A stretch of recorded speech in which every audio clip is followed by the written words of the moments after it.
Hi there, my name's Christopher McGee. I am the owner of Halcyon Real Estate. I'm affiliated with the Keller Williams office in Salt Lake City, Utah. Today is the 27th of March, 2023. It's snowing way too much outside for spring for my taste. And this, of course, is the real estate numbers. Every week I'm going through a certain set of numbers that I find on the MLS and present them to you here so that you can stay in touch with what's going on in the Utah real estate market. So as always, I'll go over these numbers. I'll tell you where they are in relation to last week and whether or not it looks like they're on a particular trend. I'll tell you what I think it all means if you're a buyer or a seller, and then you can go about your week just a little better educated than you were. So let's do these numbers.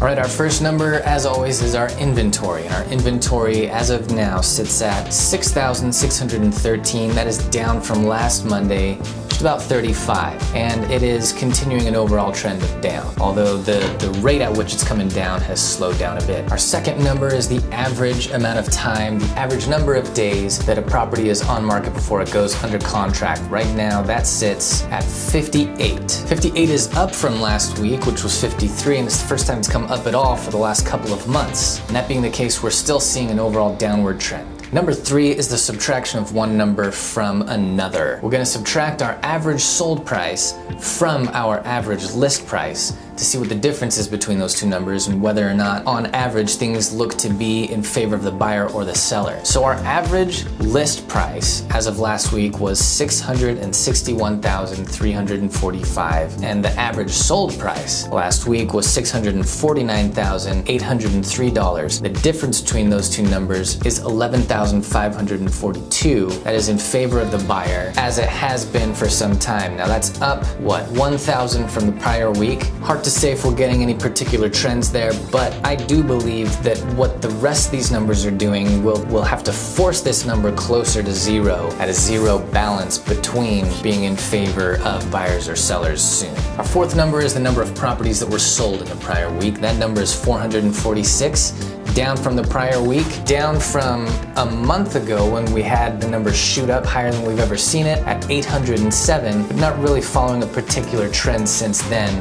It's kind of gone up and down and been variable. The fifth number we look at, however, the number of properties that are currently under contract, continues to go up. That sits at 5,154, up from the previous week of 5,068, and that has done nothing but come up for a few weeks and certainly is on an upward trend over the last few months. The number of properties under contract must yield a higher number of properties sold over time, unless there's a high number of people backing out of the contracts to buy properties that they are under. Our sixth number is the number of times that a seller dropped their asking price before they went under contract. That happened this last week 569 times, down just a little bit from the 588 of the previous week, and really kind of having leveled out over the last few weeks, but on a downward trend overall, if we were to draw a line of regression through it all from the beginning of the year. And our final number is 249. That is the number of listing contracts that have been either canceled, withdrawn, or expired. That's down a bit from the prior week, and it is certainly showing a trend down. But what do I think it all means? What's my take?